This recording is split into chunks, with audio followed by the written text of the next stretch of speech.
Hello guys, welcome to my channel autism and music. मैं हूं कोमल Thakur and सबसे पहले तो सॉरी अगर कुछ कमेंट का आंसर मैं नहीं दे पाई हूं, तो एक्चुअली मेरा थोड़ा तबीयत ख़राब था। और चलिए चलते हैं आज के वीडियो की तरफ। तो आज का वीडियो है गाइस ऑक्यूपेशनल थेरेपी के ऊपर।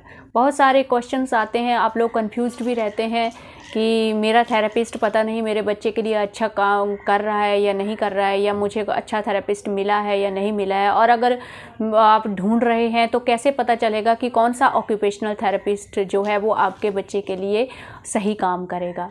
तो इन सब के जवाब आपको आज इस वीडियो में मिलेंगे।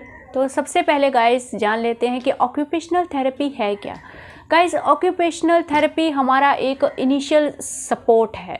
जब अब हमारे बच्चे में ऑटिज़म डिटेक्ट होता है तो सबसे पहला जो सपोर्टर, या हम लोग बोल सकते हैं कि हमारा जो हेल्पर होता है, सबसे पहला जो हमारा बड़ा गाइड जो होता है वो होता है ऑक्यूपेशनल थेरेपिस्ट।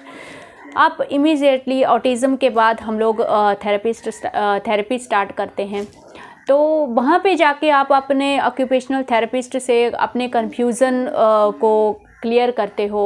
ऑटिज़म के बारे में आप ज़्यादा से ज़्यादा नॉलेज गेन करने की कोशिश करते हो, जानने की कोशिश करते हैं कि कैसे हम लोग अपने बच्चे से डील करें, कैसे मतलब ऑटिस्टिक बच्चे के साथ काम किया जाता है।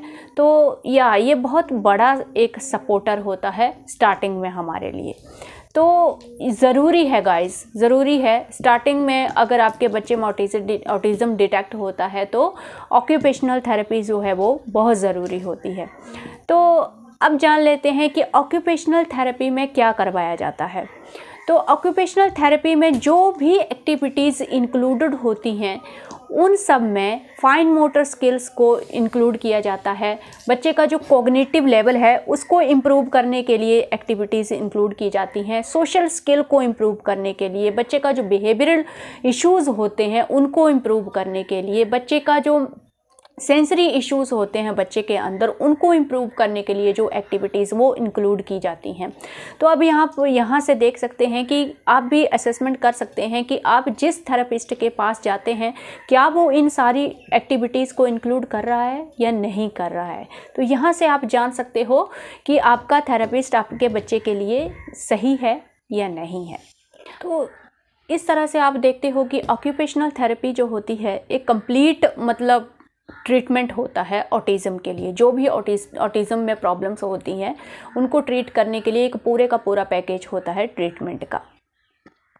अब बात करते हैं गाइस अर्नब की ऑक्यूपेशनल थेरेपी के बारे में। तो हम लोगों ने 2 थेरेपिस्ट चेंज किए थे। सबसे पहला जो थेरेपी सेंटर था अर्नब का, बहुत ही मुंबई का फेमस थेरेपी सेंटर है, इसलिए मैंने वहाँ पे हम लोगों ने सोचा कि वहाँ पे हम लोग इसको थेरेपी करवाएंगे। लेकिन वहाँ पे ज़्यादा से ज़्यादा ट्रेनी थेरेपिस्ट थे, तो 3 से 4 महीने मैंने वहाँ पे कैरी ऑन किया। तो मैंने देखा कि 3 से 4 महीनों के अंदर भी वो लोग अर्नब को हैंडल ही नहीं कर पाए। वो लोग इस लेवल पे अर्नब को लेके ही नहीं आ पाए कि अर्नब बैठ के कोई भी एक्टिविटी कर पाए, मतलब टोटल ज़ीरो इम्प्रूवमेंट। तो उसके बाद मैंने वहाँ पे छोड़ दिया था। उसके बाद मुझे अपने घर के पास ही एक थेरेपिस्ट मिला और बहुत ही अच्छी थेरेपिस्ट मुझे मिली। लेडी हैं वो, बहुत अच्छे से उन्होंने मुझे मोटिवेट किया, मतलब, और मैंने भी अपने सारे डाउट्स जो हैं वो वहाँ पे क्लियर किए। उनका जो थेरेपी का जो सेशन है मैंने अपने चैनल पे अपलोड भी किया है, आप ध्यान से देखो। तो उस थेरेपी सेशन में सारी की सारी एक्टिविटीज़ इंक्लूडेड है। उसमें एकेडमिक भी है, उसमें फाइन मोटर स्किल्स भी हैं, उसमें कोग्निटिव लेवल के लिए भी एक्टिविटीज़ हैं, एक्सरसाइज भी वो वहाँ पे करवाती थी। वीकली एक ग्रुप सेशन भी होना चाहिए, मैक्सिमम थेरेपिस्ट करवाते हैं। तो एक ग्रुप सेशन भी होता था जिसमें सारे ऑटिस्टिक बच्चे मिल के ग्रुप एक्टिविटीज़ करते थे। तो बहुत ही अच्छा मुझे वहाँ पे फील हुआ। बाकी पेरेंट्स से भी हम लोग बात करते थे तो थोड़ा सा स्ट्रेस का जो लेवल है वो थोड़ा सा लो हो जाता था। तो ऑक्यूपेशनल थेरेपी अगर आप नहीं करवाते हैं तो क्या होगा गाइस। अगर आप ऑक्यूपेशनल थेरेपी के लिए नहीं जाते हैं और घर पे भी अपने बच्चे को कुछ नहीं करवाते हो तो आप अपने बच्चे की एनर्जी को चैनलाइज नहीं कर पाओगे। और अगर आप अपने बच्चे की एनर्जी को अच्छे से चैनलाइज नहीं कर पाओगे, उसकी एक्टिविटीज़ को अच्छे से ऑर्गेनाइज नहीं कर पाओगे, तो अगेन आपको वही एग्रेशन, फ्रस्ट्रेशन का जो है वो माहौल देखने को मिलता है। और आप भी स्ट्रेसफुल रहते हो क्योंकि बच्चे में कुछ भी इम्प्रूवमेंट नहीं दिखता है, तो और आपको भी समझ में नहीं आता है कि मैं उसे कैसे टैकल करूं।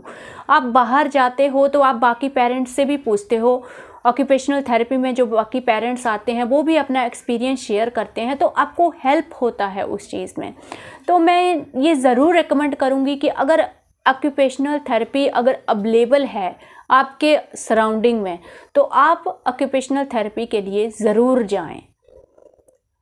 अगर आपके पास ऑक्यूपेशनल थेरेपिस्ट अवेलेबल नहीं है, तभी आप सोशल मीडिया से देख के घर पे करवाने की कोशिश करें, क्योंकि कुछ ना करने से तो अच्छा है कि आप कुछ करें। तो अर्नब का जो ऑक्यूपेशनल थेरेपी है हम लोगों ने 7 ईयर तक कंटिन्यू किया था। आप बोल सकते हैं कि लॉकडाउन से पहले हम लोग जा रहे थे, उसके बाद मैंने बंद कर दिया, क्योंकि उसके बाद हम लोग खुद भी करवा सकते थे घर में, और अभी तो अर्नब मतलब सब कुछ हमारा कमांड फॉलो करता है, सब कुछ करता है। तो I think 7 years I think enough हैं। अगर आप ये बोलें, मुझसे ये पूछें कि कब तक थेरेपी को कंटिन्यूस करना चाहिए, फाइनेंशियली अच्छे हैं तो आप आगे भी कंटिन्यूस कर सकते हैं, लेकिन मुझे नहीं लगता कि अगर आप फाइनेंशियली भी अच्छे हैं तो भी आपको आगे कंटिन्यू करना चाहिए, क्योंकि जो डेवलपमेंट बच्चे की अपने आप सराउंडिंग को ऑब्जर्व करके होती है वो आपको थेरेपी में नहीं मिलती है चीज़। मतलब आप हर वक्त अपने बच्चे के दिमाग में यही फीड करते रहेंगे कि जो हम लोग सिखाएंगे वही सीखना है। एक बना बनाया पैटर्न बच्चा मतलब काफ़ी ईयर्स तक जो है वो फॉलो करते रहता है, तो उसका एक हैबिट पड़ जाता है बच्चे को। तो आई थिंक ऑक्यूपेशनल थेरेपी जो है एक लिमिटेड एज तक ही आपको कैरी ऑन करना चाहिए। उसके बाद आपको खुद से बच्चे को सिखाने की कोशिश करनी चाहिए, जैसे कि उसका एकेडमिक है या स्पीच है, खुद बच्चे के ऊपर फिर काम करना चाहिए आपको। और इतने ईयर्स काफ़ी होते हैं आपको ऑटिज़म के बारे में जानने के लिए कि ऑटिज़म क्या है, आपके बच्चे के साथ आपको कैसे काम करना है। तो यहाँ पे मुझे लगता है कि ऑक्यूपेशनल थेरेपी का रोल एक पर्टिकुलर एज के बाद जो है वो ख़त्म हो जाता है। तो उसके बाद आप बच्चे को दूसरी एक्टिविटीज़ में डालिए। अगर बच्चे का किसी स्पोर्ट्स में इंटरेस्ट है तो वहाँ पे आप डालिए और खुद से बच्चे को सिखाने की कोशिश कीजिए। ज़्यादा से ज़्यादा बच्चे को आउटिंग करवाइए, क्योंकि थेरेपी में भी आपका काफ़ी टाइम चला जाता था, तो उस टाइम को फिर आप कहीं और जगह पे लगाइए बच्चे को कुछ और सिखाने के लिए।